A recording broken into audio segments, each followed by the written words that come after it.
पहले नजर डालते हैं आज की सुर्खियों पर।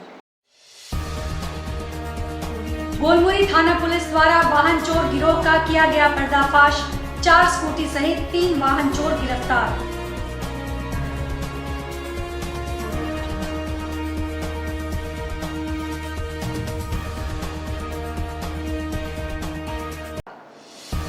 भ्रष्टाचार निरोधक ब्यूरो जमशेदपुर प्रमंडल ने गम्हरिया अंचल अमीन राजकिशोर भगत को 10,000 रिश्वत लेते रंगे हाथ किया गिरफ्तार।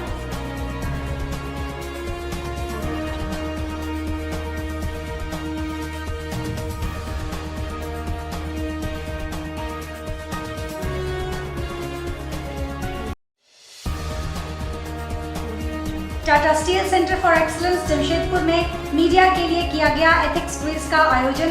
क्विज में 24 से अधिक मीडिया कर्मियों ने भाग लिया।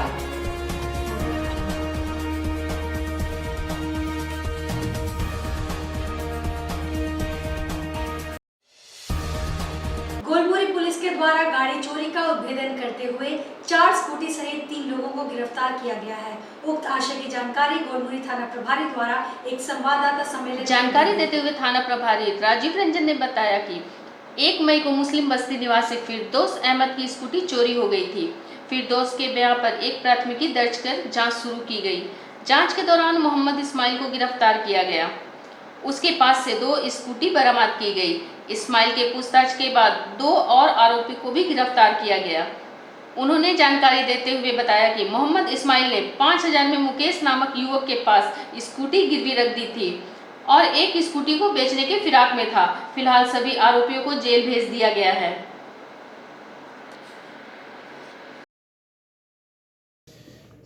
सहायक पुलिस अधीक्षक नगर महोदय के नेतृत्व में एक टीम का गठन किया गया था ताकि चोरी की घटनाओं पर अंकुश लगाया जा सके।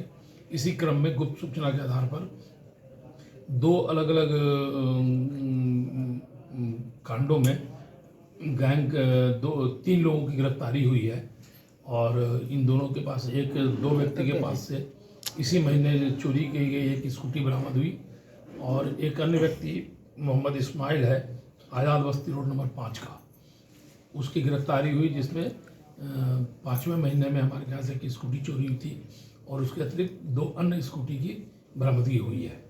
इस प्रकार कुल 3 व्यक्ति पकड़े गए हैं और कुल 4 स्कूटी की बरामदगी हुई है। इस गिरोह में और भी सदस्य हैं कि 3 लोग? नहीं, अभी तक तो जो जानकारी मिली उस अनुसार यही लोग करते थे, कोई अन्य गिरोह के सदस्य की बात। कितनी गाड़ी चोरी हुई है कबूल किया है? भ्रष्टाचार निरोधक ब्यूरो जमशेदपुर प्रमंडल ने गुरुवार को बड़ी कार्रवाई की है, जहां एसीबी की टीम ने गम्हरिया अंचल अमीन राजकिशोर भगत को 10,000 रिश्वत लेते रंगे हाथ धर दबोचा है। एसीबी की टीम रिश्वतखोर अमीन को गिरफ्तार कर अपने साथ मिली जानकारी के अनुसार अंचल के मोती नगर निवासी मनोज कुमार सिंह ने अपनी पत्नी के नाम से एक जमीन के सीमांकन के लिए आवेदन किया था। बार बार आग्रह करने के बाद भी अमीन द्वारा जमीन की मापी नहीं की जा रही थी, न ही उन्हें नक्शा उपलब्ध कराया जा रहा था। नक्शे के एवज में अमीन द्वारा 15,000 रुपए की मांग की जा रही थी। वादी ने 10,000 देने की शर्त रखी, जिस पर अमीन राजी हो गया। वादी ने इसकी शिकायत एंटी करप्शन ब्यूरो से कर दी। इसके बाद एसीबी के बिछाए जाल के अनुसार गुरुवार को वादी पैसे लेकर अंचल कार्यालय पहुंचा, जहां पूर्व से ही सादे लिबास में तैनात एसीबी की टीम ने घूसखोर अमीन को 10,000 घूस लेते रंगे हाथ धर दबोचा और उन्हें गिरफ्तार कर अपने साथ ले गई। इधर एसीबी की इस कार्रवाई के बाद अंचल कार्यालय में हड़कंप मचा हुआ है। झारखंड आंदोलनकारी संघर्ष मोर्चा के बैनर तले झारखंड आंदोलन के क्रांतिकारी निर्मल महतो को शहीद का दर्जा देने की मांग को लेकर राज्य के मुख्यमंत्री के नाम उपायुक्त झारखंड आंदोलनकारी संघर्ष मोर्चा ने आरोप लगाया कि झारखंड अलग राज्य का गठन हुए 22 वर्ष हो गए हैं। झारखंड आंदोलनकारी चिन्हितकरण आयोग का गठन हुए 12 वर्ष हो गए और निर्मल महतो को शहादत के 36 वर्ष हो गए। बावजूद इसके अब तक निर्मल महतो को शहीद का दर्जा नहीं दिया गया है। उन्होंने आरोप लगाया कि वर्तमान में झारखंड आंदोलनकारी चिन्हितकरण आयोग के पास शहीदों का चयन करने का जो स्वरूप है, उनमें शहीदों का चयन करना संभव नहीं है। उन्होंने मांग की जल्द से जल्द निर्मल महतो को शहीद का दर्जा दिया जाए। इस मांग को लेकर राज्य के मुख्यमंत्री के नाम उपायुक्त के माध्यम से मांग पत्र सौंपा गया है। के मुख्यमंत्री हेमंत सोरेन जी से चूँकि झारखंड निर्माण का 22 वर्ष हो गया है और झारखंड आंदोलनकारी चिन्हितीकरण आयोग का गठन आपका 13 वर्ष हो चुका है और निर्मल महतो की हत्या का आज आपका 36 वर्ष गुजर चुका है। लेकिन दुर्भाग्य की बात है कि झारखंड की सरकार अभी तक उनको शहीदों का दर्जा नहीं दी है। तो हम लोग की मुख्य मांग है कि अविलंब जो है तत्कालीन मुख्यमंत्री अर्जुन मुंडा के समय आयोग को जो दिशा निर्देश दी गई थी ये आंदोलनकारी एवं शहीदों को चयन करने की जो उनका क्राइटेरिया थी उसमें अविलंब कैबिनेट एवं झारखंड विधानसभा का मानसून सत्र में उसमें संशोधन प्रस्ताव लाके उसमें संशोधन करके निर्मल महतो सहित झारखंड आंदोलन के दरमियान जितने लोग भी शहीद हुए हैं तमाम लोगों का सूची तैयार किया जाए, तमाम लोगों को शहीदों का दर्जा दिया जाए। ये हमारी मुख्य मांग है। दूसरी ये मांग है कि उस क्राइटेरिया में कि जेल जो लोग जेल गए हैं जिसके ऊपर केस मुकदमा लगा है झारखंड आंदोलन के दरमियान, मुंडा जी के समय जो दिशा निर्देश आयोग को दिया गया था उसमें स्पष्ट कहा गया है कि वही लोगों को मतलब पेंशन की राशि मिलेगी। लेकिन पिछले कई दिनों से हम लोग झारखंड के तमाम जिलों में आंदोलनकारी इसको लेकर संघर्ष कर रहे हैं। आप लोग देखे होंगे कि पिछले दिन सुबोधकांत साय से भी आंदोलनकारी मिले थे। तो प्रत्येक जिले में झारखंड आंदोलनकारी जो है संघर्ष कर रही है और अपनी बातों को जोरदार ढंग से लोग उठा रहा है।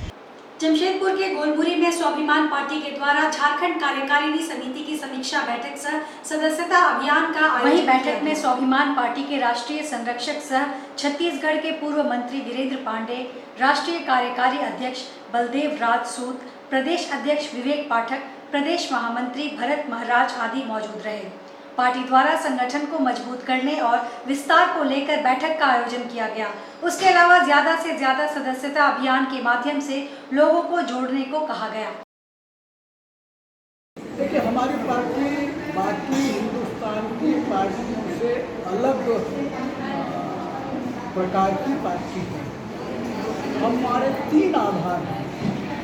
एक मानव केंद्रित विकास के स्थान पर प्रकृति केंद्रित विकास, दूसरा व्यवस्था का परिवर्तन और तीसरा भारत को भारत बनाना। अगर इसको मैं व्याख्यायित करूँ तो आज जितना मनुष्य के सामने, मानवता के सामने, पूरी दुनिया के सामने जो संकट दिखाई पड़ रहा है वो है प्रकृति के दोहन के स्थान पर प्रकृति का शोषण होना है। इस कारण धरती का बुखार बढ़ रहा है और जिसके दुष्परिणाम दिखाई पड़ रहे हैं। ग्लेशियर पिघल रहे हैं, समुद्र का तल बढ़ रहा है और ये अंदाज है कि 2050 आते आते समुद्र के किनारे के जितने शहर हैं वो सारे के सारे शहर डूब में आ जाएंगे और इंडोनेशिया की राजधानी जकार्ता उसमें ये स्थिति तो आगे बढ़ गई है और वो लोग नया शहर बनाने। मीडिया के लिए टाटा स्टील द्वारा सेंटर फॉर एक्सीलेंस जमशेदपुर में एथिक्स क्विज का आयोजन किया गया, जिसमें 24 से अधिक मीडिया कर्मियों ने भाग लिया, जबकि कई प्रतिष्ठित पत्रकार क्विज देखने आए। क्विज की शुरुआत 30 प्रश्नों के प्रारंभिक दौर से हुई, जिसका उत्तर प्रतिभागियों के प्रत्येक टीम में 2 सदस्यों के समूह में देना था। प्रारंभिक दौर के मूल्यांकन के बाद अंतिम बजर राउंड में भाग लेने के लिए फाइनलिस्ट का चयन किया गया। क्विज को प्रतिभागियों के नैतिकता के ज्ञान और वास्तविक दुनिया के परिदृश्यों में नैतिक सिद्धांतों को लागू करने की उनकी क्षमता का परीक्षण करने के लिए डिजाइन किया गया था।